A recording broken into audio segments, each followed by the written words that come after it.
vamos a arrancar hablando de la ley 27348, que es una ley que fue sancionada en el año 2016 y que entró en vigencia el 5 de marzo del 2017, y por el cual, en su artículo 1, dispone la actuación de las comisiones médicas jurisdiccionales como una instancia administrativa previa, de carácter obligatorio. El artículo 1 también hace referencia a la competencia que tiene el trabajador para elegir cuál comisión médica va a atender, pudiendo optar entre tres opciones, que son el domicilio del trabajador, el domicilio donde presta servicios o el domicilio donde habitualmente se reporta. A su vez, debemos decir que dicha norma establece en el artículo 3 la creación del servicio de homologación, y establece que será la Superintendencia de Riesgos del Trabajo quien dictará las normas de procedimiento. Finalmente, este título 1, que es el que habla sobre comisiones médicas de la ley mencionada como 27348, refiere a una invitación a las provincias a adherir a este capítulo 1, por el cual efectúa una delegación provincial de las facultades a la jurisdicción administrativa nacional. Nuestra provincia, a través de la Ley Provincial 10.532, en el año 2018, en febrero del 2018, entró en vigencia la ley por la cual se adhiere a la 27348. Como ante el artículo 1, hace una adhesión a la ley nacional, al capítulo 1 de la Ley Nacional 27348, haciendo esta delegación de facultades a la jurisdicción administrativa nacional. Como dije anteriormente, será la Superintendencia de Riesgos de Trabajo quien efectúe las normas de procedimiento, y lo hace a través de la resolución 298/17, en la cual encontramos los distintos procedimientos. Este sería puntualmente un esquema normativo del ingreso a las comisiones médicas. Ahora vamos a hablar específicamente de los distintos trámites que establece la resolución. Y vamos a comenzar por el primero, que sería el rechazo de la contingencia. La contingencia puede ser una enfermedad profesional o un accidente de trabajo. Como punto de partida, tenemos que saber, todos los abogados que quieran efectuar un trámite ante la Superintendencia de Riesgos de Trabajo, deberán darse alta en AFIP. Hay una ventanilla electrónica que opera como mesa virtual, y es donde nosotros los letrados vamos a recibir todas las notificaciones, tanto de los inicios como de los actos homologatorios y demás. Así que como paso fundamental, el primero que hay que hacer es darse de alta en AFIP. Yo, si quieren, después dejo para su comisión de nobles o para el colegio de abogados, puedo pasar un detalle de instructivos y de distintos formularios en formato PDF, como para que tengamos acceso todos. Lo mismo, cualquier duda o cualquier consulta que quieran efectuar, yo voy a dejar a mi disposición mi teléfono para que me consulten sin ningún inconveniente. Entonces vamos Andrés, ¿sí? Perdón que te corte. Con eso que estamos diciendo recién, si querés al final, dejas tu mail o tu teléfono. Bien. No sé si nos querés dar el comentario nosotros lo compartimos, o que te lo vayan pidiendo, eso como vos quieras, nada más. No hay problema, yo te lo paso, no hay ningún inconveniente. Vale, gracias, Andrés. Bien, bueno, nos llega un cliente que le han rechazado una contingencia, o sea, el empleador hizo una denuncia ante el asegurador, ante la RT, de una enfermedad profesional o un accidente, y la RT, dentro del plazo, hace un rechazo del accidente y viene a nosotros como cliente. ¿Qué documentación vamos a necesitar conforme la resolución para dar inicio a ese trámite de rechazo de contingencia? La resolución establece 3 requisitos: acreditar la identidad, en primer lugar, acompañar una copia de la denuncia del accidente y acompañar un rechazo fundado respecto de la aseguradora de riesgo de trabajo de la contingencia. Ahora, ¿eso es suficiente o la superintendencia o la modalidad práctica nos requiere de mayores requisitos. Bueno, obviamente que sí, que con esas 3 cosas no podemos iniciar el trámite. Como para complementar esta documentación debemos acompañar un formulario que es la opción de jurisdicción, que como lo había manifestado antes, lo más habitual es establecer el domicilio del trabajador.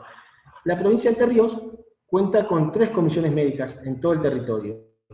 Una con asiento en la ciudad de Paraná, otra con asiento en la ciudad de Concordia y otra en la ciudad de Concepción del Uruguay.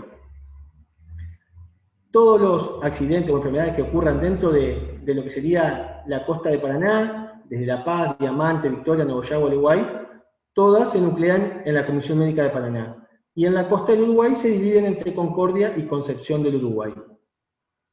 Entonces, los 3 requisitos de la resolución del 98, conjuntamente con la opción de jurisdicción, y después deberemos definir nosotros qué tipo de participación vamos a tener en el proceso, si a través de un poder como apoderado o con un patrocinio letrado. En cuanto al poder, si actuamos como apoderado, la superintendencia establece un formato de carta poder, no es el que estamos acostumbrados nosotros a los poderes especiales que utilizamos en sede laboral, sino que es una carta poder específica. Dicha carta poder, bueno, yo la voy a acompañar en el formulario, debe ser firmada, en el caso de ser el trámite presencial, delante del empleado de la comisión médica, porque es quien actúa como si fuese, se despacha un telegrama, actúa como agente oficial que certifica la firma del trabajador. Lo mismo del abogado. Para el supuesto que quisiéramos actuar con patrocinio letrado, existe un formulario hay 2 formularios. Uno es de aceptación de patrocinio y otro es de designación de patrocinio. Son 2 formularios diferentes para trámites diferentes. Ahora, respecto al rechazo de la contingencia, se utiliza el de aceptación de patrocinio. Y que también tiene que ser firmado, tanto por el abogado como por el trabajador. En el formulario se encuentran datos del trabajador como del letrado, constituyendo un domicilio legal y un domicilio electrónico, que es el mismo domicilio que se denuncia cuando uno da de alta la AFIP y que va a servir para notificarnos de todas las resoluciones y todas las novedades que tengamos en el expediente que tramita en la superintendencia. Para finalizar, también debemos acompañar una fotocopia de nuestra credencial conjuntamente con una fotocopia del DNI del abogado. Este paquete de requisitos que se dan en la vida práctica son los que dan inicio al trámite por rechazo de contingencia. Una vez iniciado, la ley establece que va a haber un plazo de 60 días desde que está iniciado correctamente hasta que salga el acto homologatorio por parte del servicio de homologación. Estos plazos pueden cumplirse como no. No es tan habitual que vayamos sobre plazo. Pero bueno, en principio ese es el plazo que se va a tener. Lo primero que hace el expediente es irse a un departamento jurídico, donde un colega de nosotros que trabaja para la Superintendencia de Riesgo de Trabajo va a emitir un dictamen jurídico previo. ¿Y qué es lo que va a evaluar el abogado? Va a definir si el acontecimiento tiene naturaleza laboral o no. Para el caso que considere que tiene naturaleza laboral, el expediente se va a remitir al departamento médico. Y para el supuesto que considere que no tiene naturaleza laboral, automáticamente lo va a remitir al departamento del servicio de homologación para que éste emita el acto administrativo propio, por el cual se rechaza la contingencia, ratificándose lo dispuesto por la aseguradora de riesgo de trabajo. Vamos al supuesto en que el dictamen jurídico es positivo, nos da la razón en nuestra intención de revocar esta situación de rechazo de contingencia y va hacia el departamento médico. Bueno, se va a fijar una audiencia médica. Esta audiencia médica nos la van a notificar con 3 días de anticipación. ¿Y quiénes van a participar de esta audiencia? Bueno, van a participar quien la va a llevar adelante, que es el médico de la Superintendencia de Riesgo de Trabajo, el trabajador, un médico vedor por parte del RT, el abogado del patrocinante o apoderado del trabajador, Y también existe opcionalmente la posibilidad de que designemos un médico de parte, que el trabajador concurra con un médico. Y esto es opcional, y es importante aclararlo, que los costos que demande el trabajo de este profesional, de este médico de parte, van a ser a cargo del trabajador y no de la aseguradora. La ley, en el artículo 1, hace alusión específicamente a que los honorarios de los abogados van a ser a cargo del RT, pero no dice nada y no corresponde que sean los del médico de parte. Muy bien. Una vez iniciada la audiencia médica, el médico va a empezar a pedirle datos para establecer los antecedentes del caso. La empresa donde trabaja, el tipo de tareas que realiza, el horario, la antigüedad que tiene dentro de la empresa, y que manifieste un breve relato de los hechos, de cómo fue el accidente, y si recibió algún tipo de prestación médica. Una vez que se concluye esta primera etapa, los abogados debemos retirarnos del consultorio, porque no podemos ser parte de la revisión médica propiamente dicha. Nosotros salimos mientras se da la revisión, no así el médico de parte que puede presenciarlo. ¿Bien? ¿Hasta ahí vamos bien? Perfecto. Bueno, una vez que volvemos a ingresar porque se terminó la revisión médica, podemos tomar la palabra y manifestar las cuestiones que consideremos son conducentes para la pretensión que queremos lograr, que es que el trabajador sea reconocida el accidente o la enfermedad profesional propiamente dicha. Entonces, por más que algún médico o a algunos de los médicos no les gusta que nos manifestemos respecto de cuestiones médicas, ¿bien? Pero estamos en todo nuestro derecho, ¿está?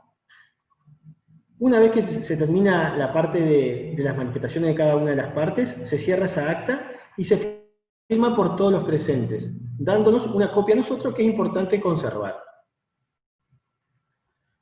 Termina el acta de audiencia médica. Si nosotros en esa acta de audiencia médica el médico ordenó hacer la producción de alguna prueba, como puede ser un estudio médico complementario, o bien una interconsulta hacer un psicodiagnóstico, por ejemplo, con un profesional dependiente de la Superintendencia de Riesgo de Trabajo, el médico generalmente utiliza la prórroga que en el proceso ante la Comisión Médica se puede utilizar por única vez y por el plazo de 30 días, donde se lo notifica al trabajador de que se va a hacer uso de esa prórroga.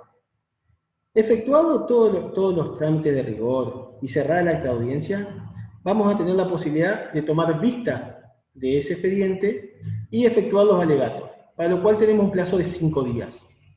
3 días para la vista y 5 días totales para hacer los alegatos. Vencido el plazo de los alegatos, se va a emitir un dictamen médico. ¿Bien? El médico que nos atendió, en conjunto con la firma de otro profesional de la superintendencia, van a emitir un dictamen médico. Ese dictamen tenemos la posibilidad de presentar dos tipos de recursos. Un recurso de aclaratoria, que se da en las situaciones en que existe un error formal o material, pero que no hace la cuestión de fondo del dictamen.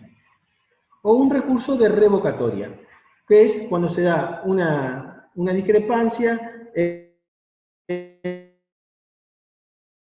entre los fundamentos del dictamen, se va a enviar nuevamente al mismo médico que nos vio, y este tendrá un plazo de 5 días para responder esta cuestión de del recurso interpuesto. Muy bien, hasta acá, ¿se entiende, Santiago? ¿Se entiende bien? Perfecto, perfecto. Una vez que ¿se entiende bien? Una vez que termina o vencido el plazo o efectuado los alegatos, o contestado los recursos, o vencido el plazo para hacerlo, se va a pasar al servicio de homologación, que va a dictar un acto administrativo, por el cual va a aceptar o rechazar nuestro pedido de revocar ese rechazo de la contingencia. O sea, Andrés, que nuestro trabajador logre que Andrés, un minuto nomás. ¿Me escuchás? Sí, tuvimos un inconveniente que se te cortó un poquito cuando explicaste, y ahí me están preguntando. si el recurso de revocatoria podés repetirlo, porque se cortó justo, digamos. Bien, una vez que sale el dictamen, podemos interponer un recurso de aclaratoria para que se manifieste el mismo médico que hizo el dictamen, cuando hay una discrepancia, un error formal o material, pero que no hace al resultado final del dictamen, o sea, a la determinación de incapacidad, o bien a la conclusión de si es o no es, se reconoce como un accidente o enfermedad. Si se considera que una enfermedad inculpable o si se considera que no fue un accidente laboral. Ese es un recurso de aclaratoria. Y el recurso de revocatoria también se interpone, tenemos un plazo el médico tiene un plazo de 5 días para contestarlo, y se da cuando hay una discrepancia entre los fundamentos del dictamen y la conclusión a la que arribó. Por ejemplo, si en el relato de todos los fundamentos resulta que tiene vinculación con el accidente, tiene vinculación con el trabajo, que estaba efectuando las tareas habituales, y después en la conclusión dice que no se considera que es accidente, interponemos el recurso de revocatoria. Vencido el plazo para interponer los recursos, en el caso de que no los efectuemos, o bien, una vez contestados estos recursos, se va a pasar el expediente al servicio de homologación, que va a dictar el acto por el cual va a aceptar o rechazar nuestra pretensión. ¿Cómo sigue esto? Muy bien.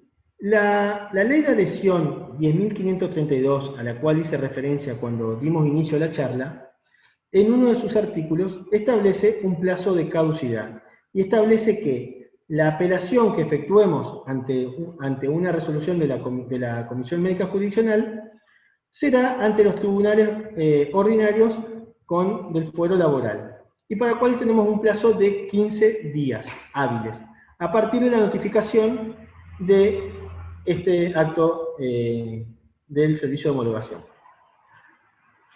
¿Qué nos sucede en la práctica? Estos 15 días hábiles que nos dan resultan muy poco tiempo para armar una demanda, para que un médico, otra de las cosas que incorporó la 10.532 es modifica el artículo 60 del Código Procesal Laboral y requiere para iniciar una acción, para la apelación, hacer una acción ordinaria, que se acompañe un certificado médico extendido por un médico donde se haga el diagnóstico y la incapacidad que tiene el trabajador. Obviamente que todo esto en el plazo de 15 días es imposible.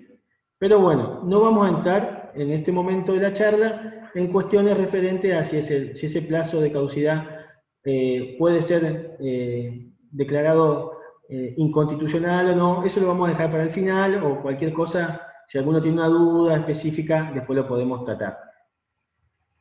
Entonces, acá se da cierre al primer trámite que vamos a hablar, que es con respecto al rechazo de la contingencia.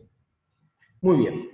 Vamos a un segundo trámite, que sería la determinación de incapacidad. La determinación de incapacidad puede solicitarse o bien por la aseguradora de riesgo de trabajo o bien por el trabajador. Cuando lo requiere el trabajador, se llama divergencia en la determinación de incapacidad, que no es nada más que una determinación de incapacidad requerida por el trabajador. Muy bien.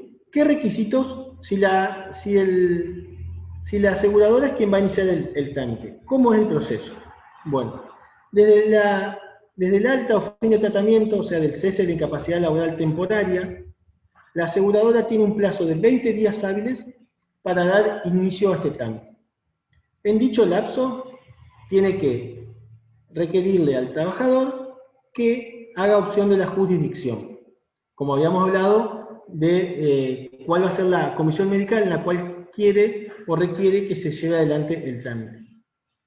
Bajo apercibimiento de que si no se manifiesta, se da un plazo de 3 días. La comisión médica que va a ser la asignada va a ser la del domicilio del trabajador, la que figura en su DNI. Muy bien, hablamos de que tiene un plazo de 20 días. ¿Cómo prepara el expediente la ART? Bueno, acompaña primero la acreditación del trabajador, con una copia de DNI.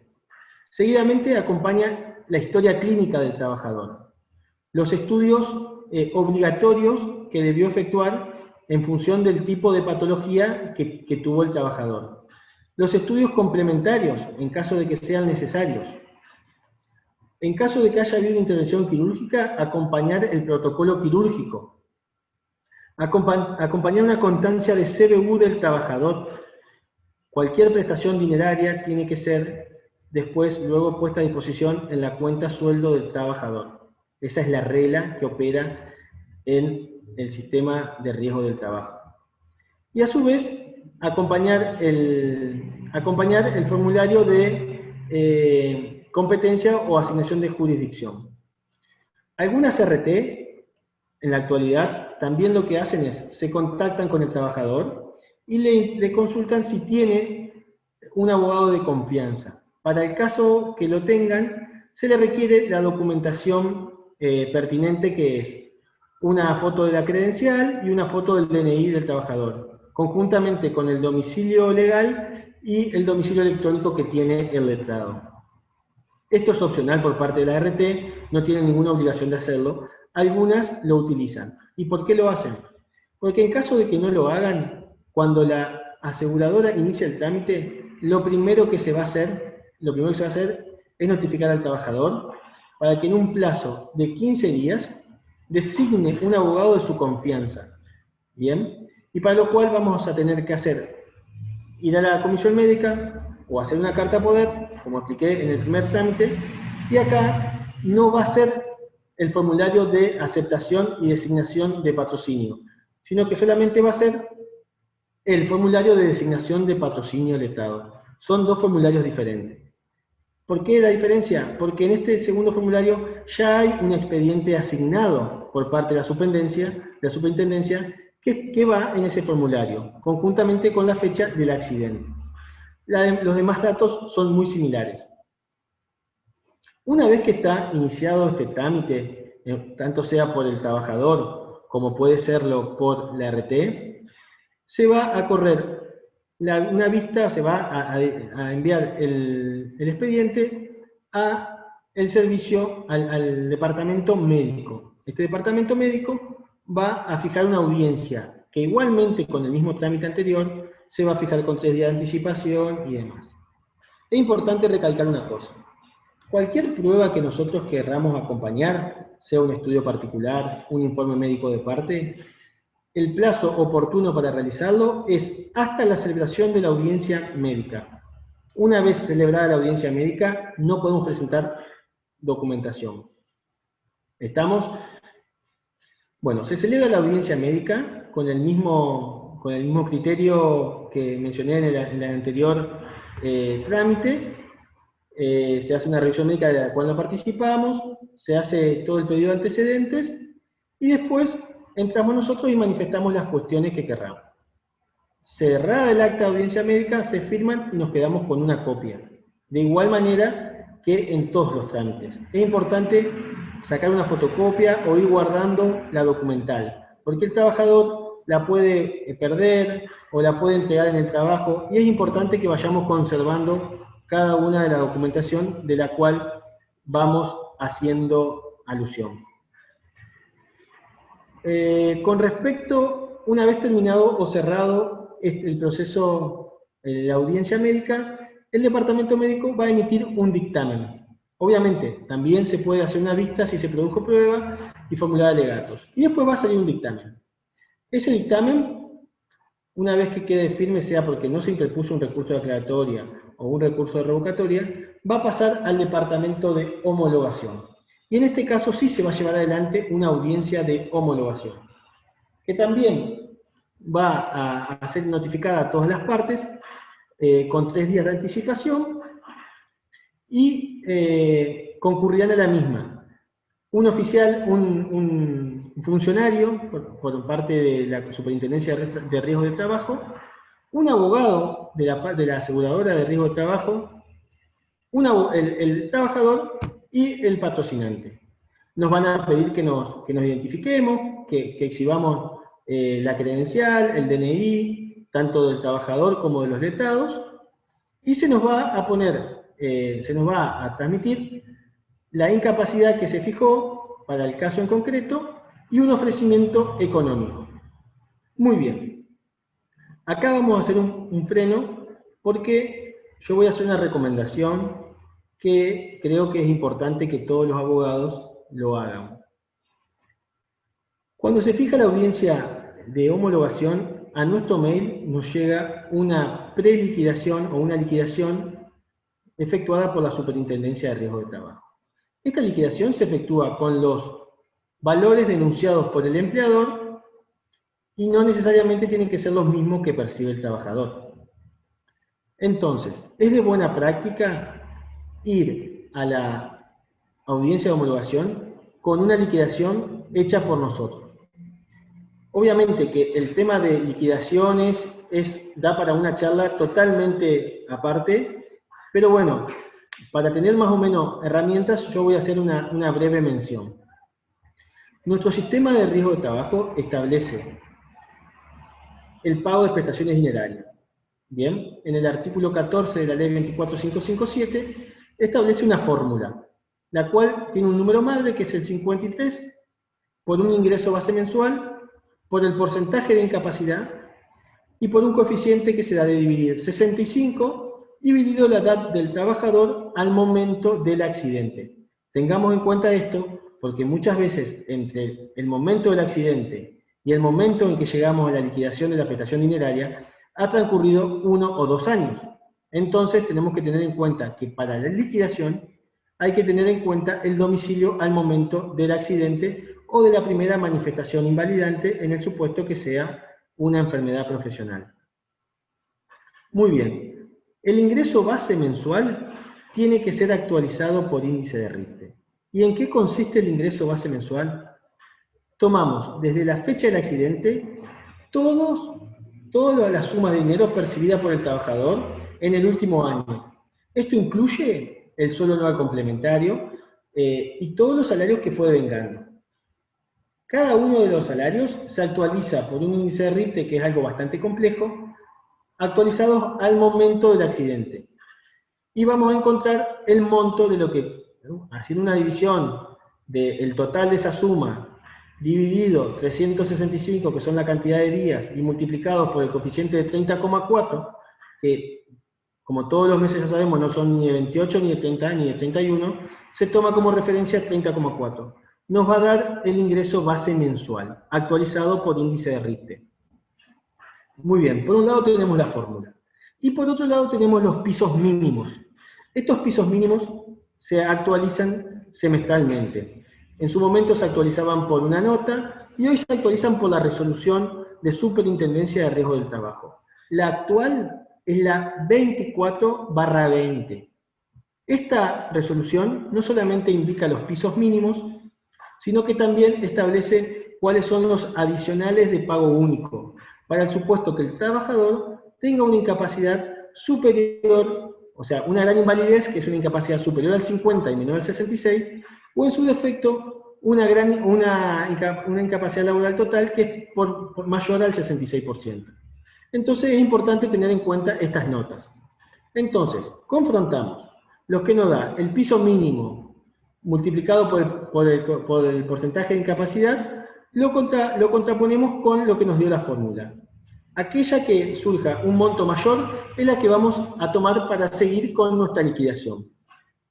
Tenemos que tener en cuenta que todos aquellos accidentes que sean en ocasión de trabajo, prestando servicios, la ley 26773 establece en su artículo 3 un adicional de pago único por todos estos daños no considerados, ¿bien? Y que va a ser del 20% sobre el valor, sea de la fórmula o sea de los pisos mínimos.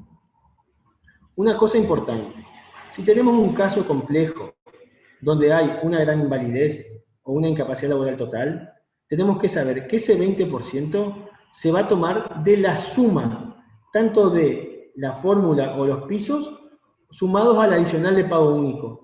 Y no, el 20% no va a versar solamente sobre la fórmula o el piso mínimo, sino que se van a sumar ambos rubros para poder, sobre esa sumatoria, establecer el 20%.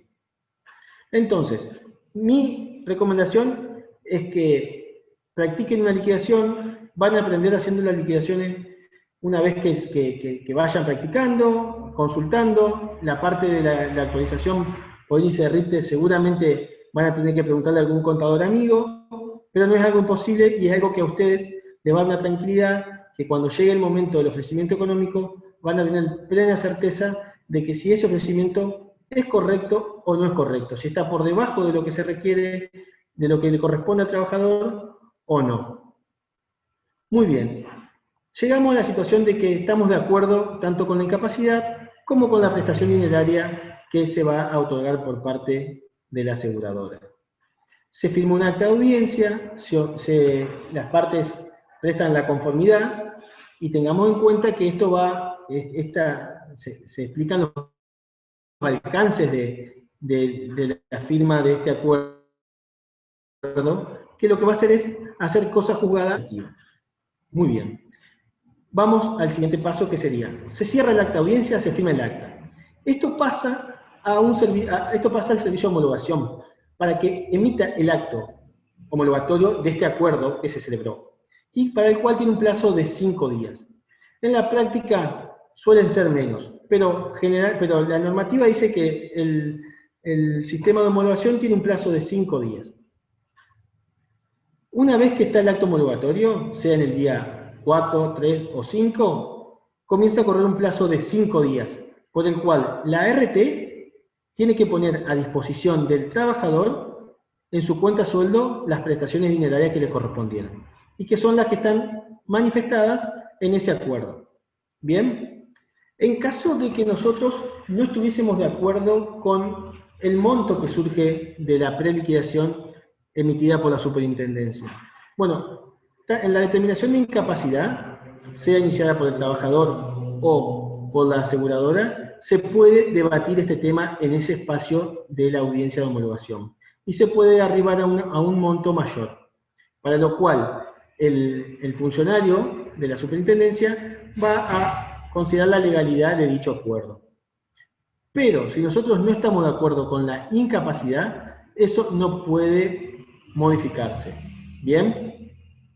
Digo esto porque ya vamos a ver en el último trámite que voy a exponer respecto de aquellos que son los acuerdos sobre la valoración del daño o los acuerdos, ¿cómo se llaman? Bueno, los acuerdos sobre la valoración del daño que se efectúan con la red. Muy bien. Si nosotros no estamos de acuerdo con la incapacidad, tenemos habilitada la vía recursiva para ir a la justicia ordinaria, al fuero laboral. Una cosa que es importante, que por ahí yo lo aconsejo, en el caso que puedan, hagan una interconsulta con un médico legista, que les diga y les explique bien en qué consiste la patología, cuál es el grado de incapacidad que tiene, que les explique la mecánica del siniestro y por qué esa patología o esa secuela tiene vinculación con el accidente. Es importante y nos va a servir también para que el día de mañana, si queremos ir a la justicia, ya tengamos ese instrumento listo para poder avanzar más rápido con nuestra demanda. Muy bien. Por el lado de los... Voy a seguir viendo. Bueno, una vez que terminamos, con esto terminamos la parte de las determinaciones de incapacidad, sea tanto por iniciados por el trabajador como los iniciados por la RT. Ahora, bien, los acuerdos espontáneos, que no me salía la palabra, son los acuerdos espontáneos lo que faltaba explicar. Como habíamos dicho primeramente, la RT tiene un plazo de 20 días hábiles para manifestarse, para llegar a un acuerdo con el trabajador, para hacer este tipo de acuerdo. En esos 20 días hábiles se lo va a citar, tiene que acudir sí o sí con un abogado. Esto es un requisito obligatorio, no puede ir el trabajador solo. ¿Bien? Estos acuerdos espontáneos se realizan con la presencia de un abogado.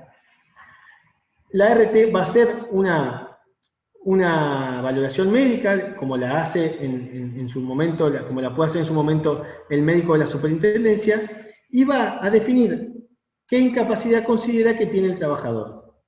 Esta incapacidad se toma del baremo 658-659/96, que establece un listado de todas las patologías con las distintas secuelas incapacitantes. Obviamente son escalas.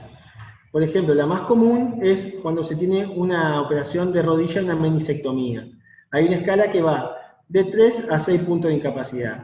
En cualquiera de los puntos que otorgue, se encuentra dentro de la normativa. Después, llegado el caso, es una negociación que se tiene que dar con la aseguradora de ver los puntos de incapacidad lo máximo posible para favorecer al trabajador, por supuesto. Bueno, dicho esto, si estamos de acuerdo con la revisión médica y con la incapacidad que le ofrece la RT conjuntamente con la prestación dineraria que le ofrece en virtud de esa incapacidad, se firma un preacuerdo. Este preacuerdo va a ser remitido también en el plazo máximo de 20 días hábiles a la Superintendencia de Riesgo de Trabajo, dándose inicio, el trámite se tiene que dar inicio en cabeza de la aseguradora. Es un deber de la aseguradora remitir ese acuerdo firmado. Muy bien. Obviamente que nosotros, para poder definir ante un ofrecimiento, es importante saber qué incapacidad tiene, para lo cual vamos a tener que tener una consulta con un médico, y saber justamente cuánta plata es la que corresponde de acuerdo a la incapacidad que calculamos nosotros que tiene. Es a nivel orientativo y para saber. La experiencia y la cantidad de casos que vayan teniendo les va a dar un mayor manejo del baremo, y de cuáles son las incapacidades que resultan de cada uno del tipo de lesiones. Supongamos que la RT en los 20 días, firmamos un preacuerdo, efectuamos el acuerdo con la RT, este acuerdo espontáneo, y la RT transcurre en 20 días y no remitió el expediente a este acuerdo de la superintendencia. Bueno, lo podemos iniciar nosotros, no es que no tenemos esa posibilidad. Y esto va a configurar una falta muy grave en cabeza del RT, que bueno, será la Superintendencia de Riesgo de Trabajo la que en su momento defina si sanciona o no. Una vez que nosotros, que está ingresado el trámite por este acuerdo voluntario que se efectúa con la RT, se va a remitir las actuaciones al departamento médico. Este departamento médico va a hacer una audiencia médica, que también es igual que las anteriores, y va a hacer una valoración del daño, y va a hacer un informe respecto de la valoración del daño. ¿Qué es lo que tiene que constatar el médico? Que la incapacidad definida o dada por la RT sea correcta, y no esté por debajo de estas escalas que establecemos. En el caso sencillo de una menisectomía, si define una incapacidad de 2%, está infringiendo la normativa de la tabla de incapacidades laborales, por la cual debe corregirlo. Si se encuentra dentro de los parámetros establecidos por las tablas de incapacidades, es habitual que el informe médico de evaluación del daño sea positivo y que continúe el trámite por su cauce normal. ¿Y a dónde vamos con este final de proceso? Nuevamente al servicio de homologación. Nuevamente se notifica con 3 días de anticipación. En la práctica y previo a esta pandemia, lo que se hacía en realidad, es el mismo día, para que el trabajador no tenga que ir 2 veces, iba el mismo día, tenía esa audiencia médica para la valoración del daño, y posteriormente se continuaba con el servicio de homologación para homologar este acuerdo que ya habían firmado, este preacuerdo que habían firmado el trabajador con la RT. Muy bien. Todos sabemos que ahora con el tema de la pandemia, el normal funcionamiento de las comisiones médicas no es el mejor. No existe hoy por hoy iniciar un trámite, se puede iniciar un trámite, pero no se están dando turnos médicos para revisiones médicas y demás. Y todas aquellas homologaciones de dictámenes previos que ya habían sido valorados, que se había efectuado el dictamen médico, se están haciendo de manera virtual. Y acá hay un punto que para aquellos que por ahí pueden llegar a tener una audiencia de homologación, lo voy a dejar como una anotación. La audiencia de homologación virtual se lleva a cabo por un funcionario, el abogado del RT, nosotros, los colegas, y el trabajador. Para poder firmar el documento electrónico, que va a ser esa acta virtual que vamos a realizar, tanto el trabajador como el abogado tienen que tener una clave fiscal con nivel de seguridad 3. ¿Bien? Porque esto es lo que le permite, el sistema de AFIP, es lo que permite poder firmar estas actas. Es importante chequearlo, hablar con el trabajador, que muchas veces no tienen un manejo respecto de las cuestiones de las páginas AFIP y las claves fiscales, y chequear que esté este nivel de seguridad y que pueda estar en condiciones de firmar. Asegúrense, ¿por qué? Porque el documento electrónico tiene una vida útil de 48 horas. Y en caso de que no se firme, se da por decaído el trámite y se tiene que volver a fijar una nueva fecha de homologación. Entonces, en esta época que cuesta tanto poder terminar y avanzar los trámites, asegúrense de tener esos requisitos que nos exige AFIP. Muy bien. No sé si me quedó algo pendiente, alguna cuestión que quieran consultar. Santiago. Tenemos preguntas, Andrés. Si querés ya pasamos a las preguntas. Decime. Una cosa importante que me faltó decir, que por ahí no viene mal mencionarlo. La ley 10.532 entró en vigencia en febrero del 2018. Esta ley, en uno de sus artículos, establecía que el Poder Ejecutivo debía designar una persona para que conjuntamente con el funcionario del servicio de homologación estén a cargo de todos los trámites de estos homologatorios. O sea, iba a ser un control mixto. ¿Qué es lo que sucedió en la práctica? Bueno, recién en noviembre del 2019, o sea, casi 2 años después, el Ministerio de Gobierno y Justicia designó a la persona indicada para formar parte del servicio de homologación.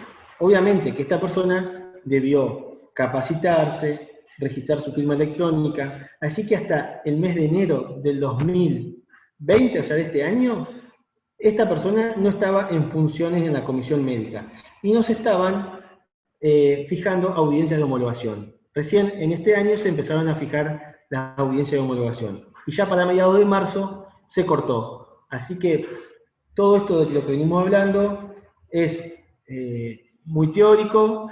Yo he tenido oportunidad de tener algunas audiencias de homologación en la comisión médica, algunas me ha tocado con Sebastián Girardi, acá colega que presencia la charla, pero bueno, es toda una incertidumbre de cuándo se va a volver a la normalidad de tener todas estas homologaciones presenciales y poder ir viendo o tomándole el pulso a cómo funciona el sistema de riesgo de trabajo. No sé, decime vos, Santiago, ¿cómo querés? Te voy a empezar a hacer las preguntas que han hecho los colegas por escrito. Desde ya, en primer lugar, agradecerte porque hasta acá ha sido muy buena la charla, muy clara, así que seguramente vas a quedar convocado para otra charla. Gracias, pero paso, Santi. Te comento las preguntas. Emiliano Ocampo consulta, cuando ya se expidió por dictamen la comisión médica, donde se determinó el grado de incapacidad, y luego llega al domicilio del cliente una nota por parte de la RT ofreciéndole la indemnización que por ley le corresponde, saltando o puenteando, vamos a decirlo en criollo, al abogado para evitar pagar los honorarios. ¿Puede ser esto? ¿Qué hacer en esos casos? Mira, a mí no me ha tocado ninguna de estas circunstancias, en función de que la normativa aplicable exige, y en la audiencia de homologación se exige que se acompañe el CBU del trabajador, o al momento de iniciar el trámite. Porque la ART, para pagar bien, debe pagar por una puesta de disposición en la cuenta sueldo del trabajador. A mí en la práctica no me ha pasado que hayan querido puentear esta situación. Te agrego, discúlpame, y consulta el colega si vos crees viable o recomendable en el caso, quizás teniendo ya esa suma determinada y abonada al trabajador, presentarse en un proceso judicial para que el juez determine sus honorarios. Bien. El artículo 1 de la ley 27348 establece que los honorarios van a ser a cargo de la ART. A su vez, la resolución 298 establece que van a corresponder los honorarios en caso de que se demuestre que hubo pericia, que hubo, bueno, cuestiones que hacen a considerar cuándo se debe pagar o no los honorarios. En caso de que nosotros no estemos de acuerdo con el porcentaje de honorarios que nos ofrece la aseguradora de riesgo de trabajo, podemos iniciar un pedido de regulación por actuación administrativa ante el juzgado laboral. Ya hay antecedentes en los cuales se fijan los honorarios, pero todavía yo no tengo ningún caso propio en el cual se haya establecido la regulación de honorarios con este proceso vigente de la 10.532, donde se hayan establecido todo este proceso, o sea, tanto la audiencia médica, como los alegatos, como interponer un recurso ante el dictamen médico, y conjuntamente con la audiencia de homologación. No me ha tocado tener un proceso ante la comisión médica completo como para ver si el juez va a regular por la ley de aranceles del artículo 30, o bien si va a hacer una valoración de acuerdo a la actividad que considera que se desplegó en la instancia administrativa. Pero sí, si no estamos de acuerdo, se puede recurrir al juzgado laboral que nos toque para hacer un pedido de regulación de honorarios. Por lo general, las aseguradoras, algunas no se oponen a en el esquema previo a la operatividad de la 10.532, no se oponían a la regulación de honorarios en favor del trabajador, del letrado, y en otros casos sí, y bueno, hay jurisprudencia que da lugar a la regulación. A partir del 5 de marzo del 2017, se considera que cualquier trámite efectuado ante las comisiones médicas corresponde la regulación de honorarios en favor del letrado. Agrega solamente, creo que no pregunta, sino que agrega un comentario un colega, Alexis Beade, diciendo que la Sala Segunda de la Cámara del Trabajo de Paraná, en el fallo Pérez Mercader contra Swiss Medical, declaró la inconstitucionalidad de la ley de adhesión a la provincia. Bien, no sé sí. si te merece algún comentario. Mirá, ese fallo quedó ahí. Todavía, esto es a qué fines, a si viene un trabajador o si la política puede ser, o sea, hay una sola sala que se expidió respecto de la inconstitucionalidad de las comisiones médicas, pero todavía no hay un fallo del superior que indique esto. Bien, entonces, si viene un caso y nosotros consideramos que queremos saltear la comisión médica e ir directamente a la justicia provincial, tenemos la posibilidad, el día de mañana, que el superior considere que este trámite diagramado entre la ley 27348, la ley de adhesión 10532 y la resolución 298 no es inconstitucional. Esto no es descabellado que pase. En el mes de mayo de este año, la Corte Suprema de Buenos Aires estableció un precedente que es el fallo Marchetti, que después si quieren lo acompaño, donde en una mayoría de 5-1 justamente definió que este proceso ante las comisiones médicas era constitucional. Entonces, corremos el riesgo de que si directamente queremos interponer la demanda, salteando el trámite entre las comisiones médicas, el día de mañana el superior defina que es constitucional y bueno, corremos un riesgo, me parece innecesario. Yo creo que las comisiones médicas, con sus cuestiones particulares, es una instancia administrativa que debemos tratar de aprovechar. Siempre que se logren respetar los plazos de 60 días hábiles, me parece que es una instancia que debemos tratar de sacarle el jugo, de optimizar, y más sobre todo, hoy por hoy, que tenemos un país entendiendo cualquier reclamo como un instrumento económico, debemos saber que un proceso en sede laboral puede llevar 2 años, mientras que en un proceso bien agilizado y respetando los plazos de la comisión médica podemos encontrarnos con un resultado positivo en un plazo de 3 o 4 meses. Hay una consulta sobre jurisdicción, que en relación a algo que mencionaste, que dice, en caso de un accidente de una persona que tiene su domicilio en Concordia o en Concepción del Uruguay, ¿podría elegir como jurisdicción para iniciar el trámite la Comisión Médica de Paraná? No, si el trabajador, haciendo uso de la opción de jurisdicción por competencia, opta por su domicilio, o sea, por el domicilio que figura en su DNI, y su domicilio es de Concordia, tiene que ir a Concordia. Acá lo que porque si no, se entra en los criterios médicos y se puede llegar a malinterpretar. Bueno, mirá, la Comisión Médica de Paraná da más incapacidad que la Comisión Médica de Concordia, entonces todos vamos a la Comisión Médica de Paraná. O lo mismo puede pasar con la Concepción del Uruguay. O, por ejemplo, la Comisión Médica de Concepción del Uruguay, que es nueva, todavía no están definidos quiénes son los prestadores médicos y todas las cuestiones de los estudios complementarios que puedan requerir demoran más tiempo de lo que deberían demorar, entonces se me hace extenso el trámite. Entonces me voy a la de Concordia, me voy a la de Paraná. No, no es el objetivo de la ley.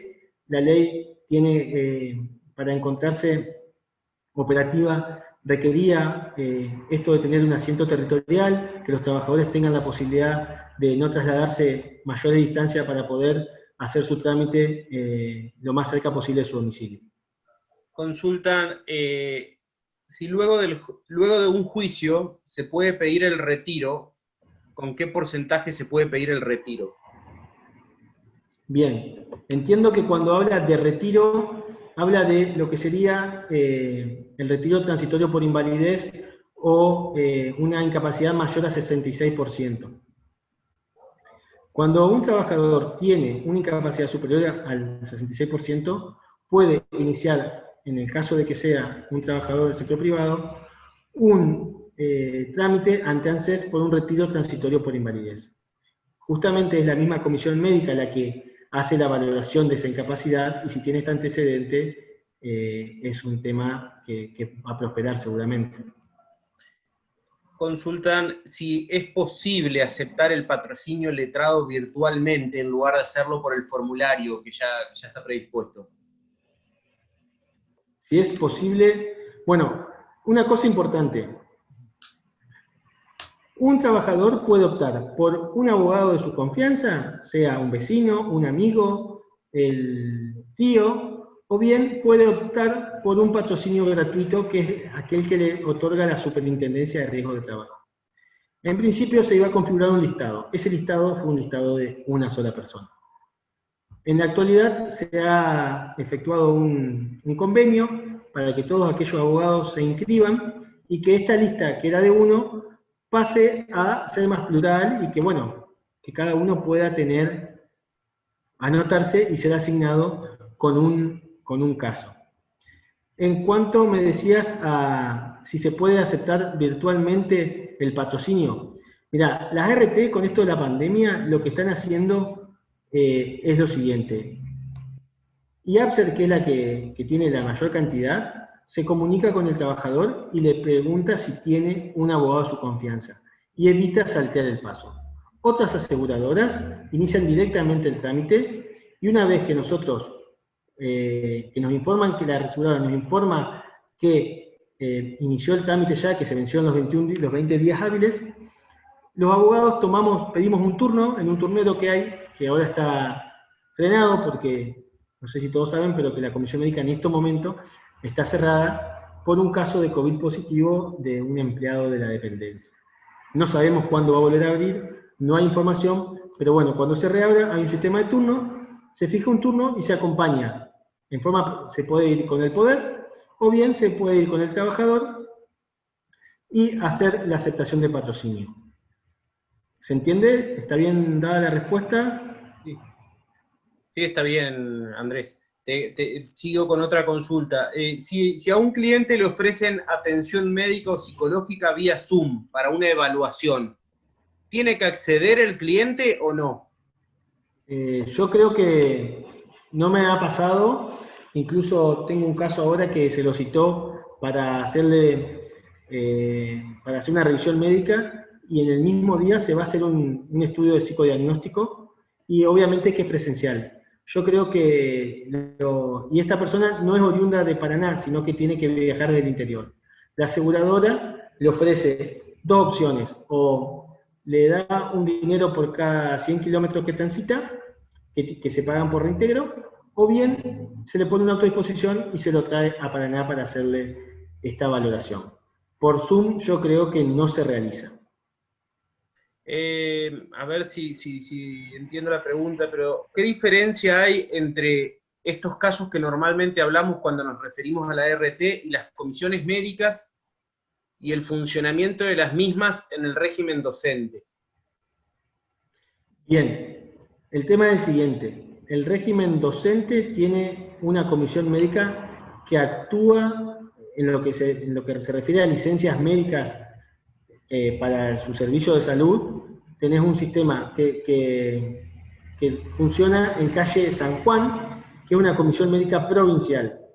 Ahora bien, si un empleado, una docente de una escuela sufre un accidente de trabajo, su empleador, la escuela, va a hacer la denuncia ante su aseguradora y va a tener la misma posibilidad de recibir prestaciones médicas y posteriormente determinarse la incapacidad. Una cosa tiene que ver las cuestiones de licencia internas de la escuela, para los cuales la Comisión Médica Provincial, que cita en calle San Juan, puede citarla para hacer una valoración y demás.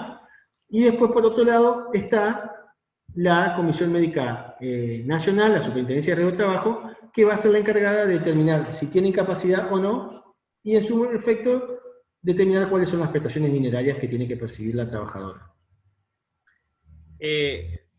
Calculo que esto ya en parte lo respondiste, pero te dice, ¿cómo es el proceso en la actualidad debido a que las comisiones médicas no están trabajando normalmente?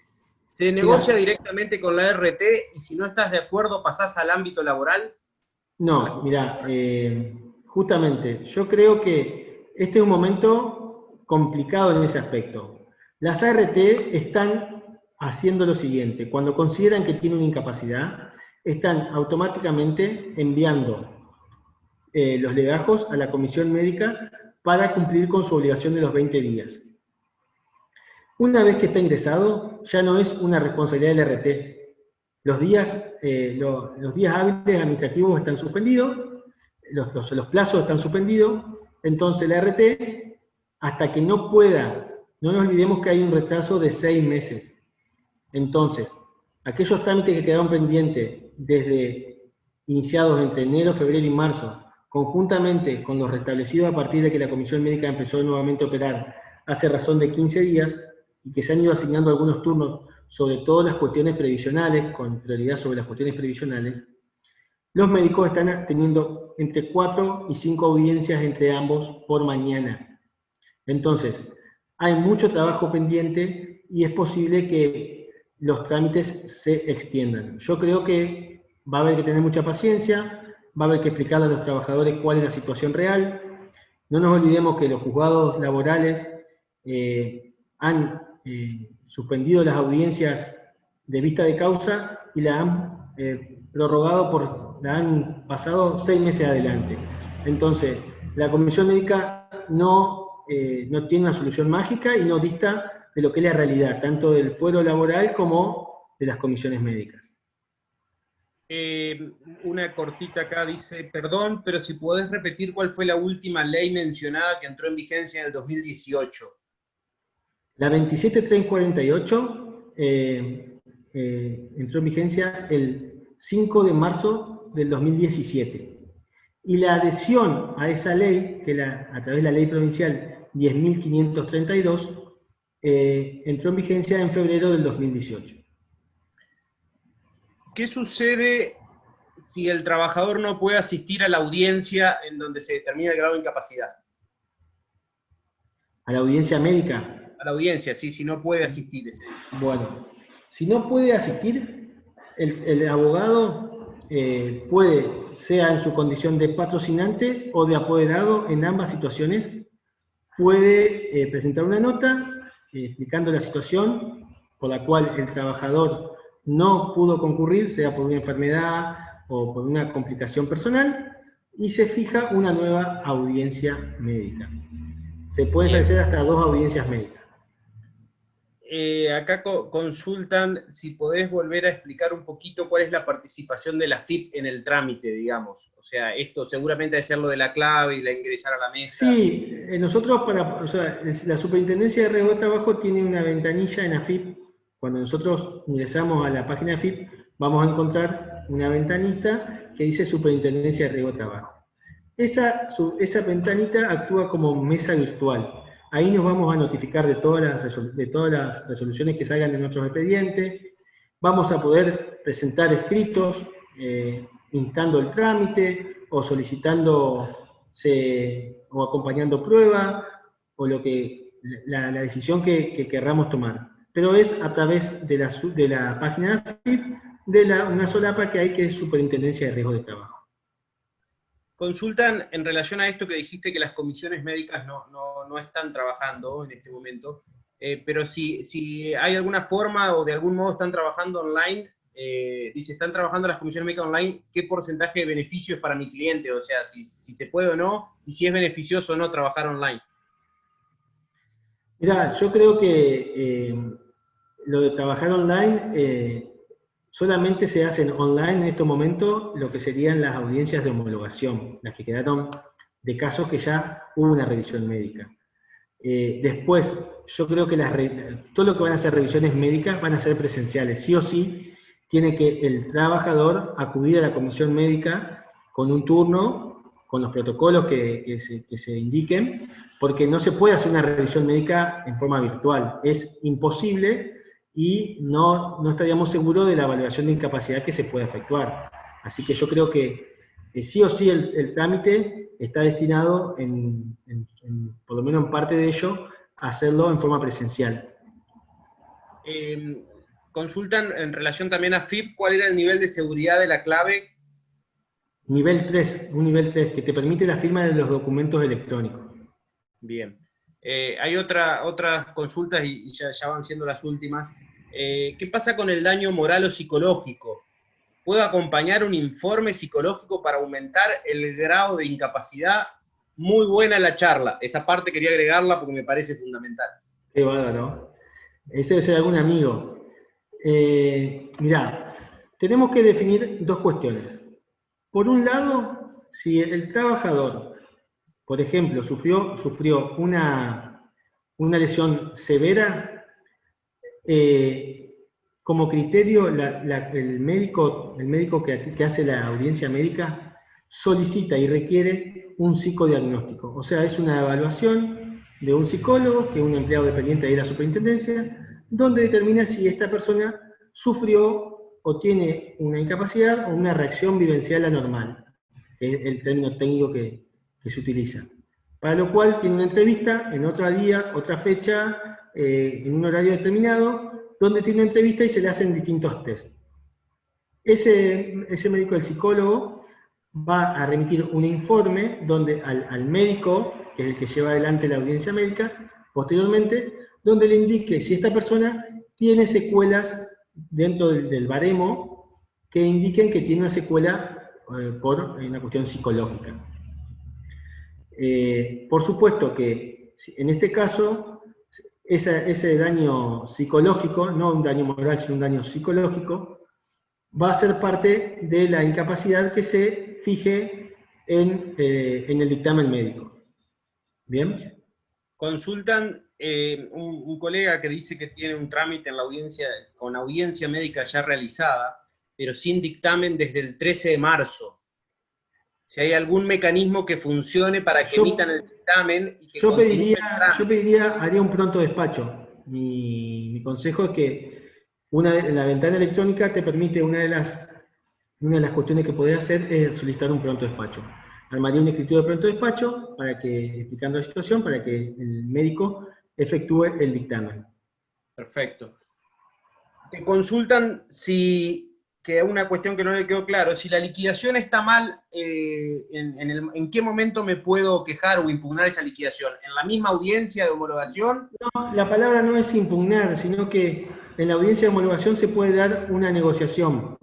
Yo creo que los abogados de la aseguradora pueden llegar a, si uno presenta fundadamente, llevando los recibos de sueldo y una liquidación propia de manera ordenada, y explicando que surge una diferencia, quizá el abogado puede pedir un momento para contactarse con la aseguradora y manifestar este inconveniente y ver si hay una solución al conflicto. Porque muchas veces no es una cuestión de la RT, el tema de si está pagando mal, sino que surge quizá de la información que el empleador ha brindado respecto de los sueldos que ha enunciado.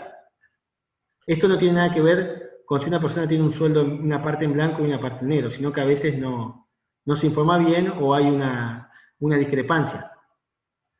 Dice, ¿a partir de cuándo se cerró la comisión médica acá en Paraná? Porque me llegó un email dándome un turno para una audiencia. Mirá, la semana pasada fue, creo que fue entre lunes y martes de la semana pasada, que se decidió cerrar. Y en el día de hoy yo pasé justamente para corroborar a ver si ya se había restablecido el funcionamiento y seguía cerrado. Bueno. Todavía no, a mí por ejemplo, no me han dicho, no me han informado ninguna fecha. Hay un aporte de un colega muy interesante que dice que hay un instructivo muy claro enviado por la SRT de cómo generar la clave seguridad nivel 3 y cómo adherirse al servicio para poder firmar el acta de la audiencia del servicio de homologación. Perfecto, muy bien. Sí, yo también lo tengo. Si quieren después te lo puedo pasar, Santiago, y armar. En estos días te puedo pasar toda la información, enviarte los formularios y demás. Después nos dicen de si se puede adjuntar como examen médico una pericia psicológica, además del informe del médico legista. Sí, nosotros podemos acompañar toda la prueba que consideremos pertinente. Lo que sí el médico no tiene que obligadamente valorarse o expedirse respecto de la documentación que nosotros acompañemos. Seguramente si nosotros acompañamos una valoración psicológica o que hay una secuela incapacitante al respecto, él, para resguardo propio, efectúe una interconsulta con la psicóloga de la superintendencia ordenando hacer un estudio de psicodiagnóstico. Y es muy probable que después se base en lo que diga, se fundamente en lo que diga la colega de la superintendencia y no en el informe que acompañemos nosotros.